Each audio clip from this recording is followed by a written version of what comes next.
Do you look at your KDA and want to cry? Do you want to stop violently feeding and getting flamed by your team? Or do you just really like walls? Maybe a little too much.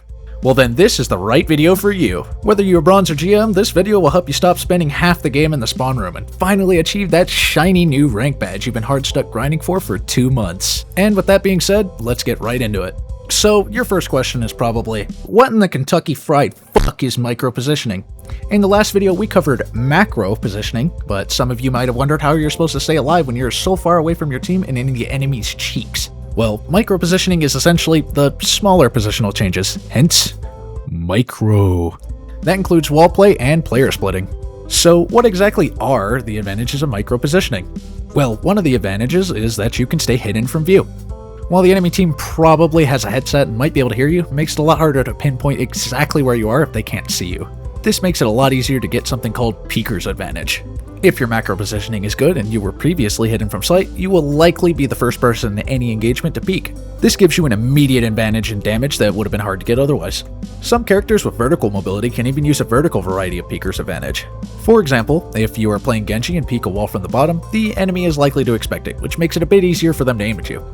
But if the Genji hops up on a wall before peeking, the enemy is likely to miss, and even if they don't, it'll still take them time to line up the shot. However, you would already have the info to line up your shot, meaning you're likely to initiate damage. Pharah can also do this by peeking above roofs, and Pharah can even move to different parts of the roof to make it even harder to track where exactly she will shoot from. Another advantage is cover from fire. You can use walls and obstacles to hide portions of your hitbox from view. This makes it a lot harder for an enemy player to effectively deal damage to you.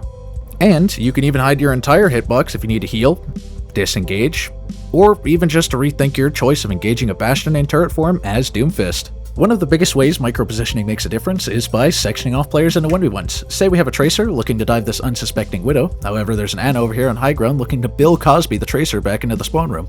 If the Tracer just takes the engagement without any thought, well...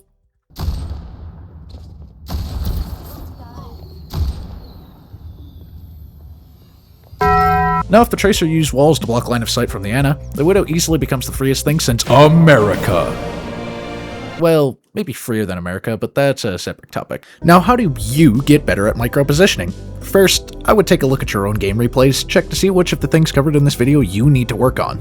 Next, I would split a few of your games into dedicated practice sessions, at least 2 to 3 games a week that you deliberately practice your wall play in 1v1s, staying hidden from view, and splitting players into 1v1s. With a regimen like that, you might just not be the 0-15 Genji that keeps throwing my ranked games! The better your micro, the less time you'll spend sightseeing the map as you walk back from spawn.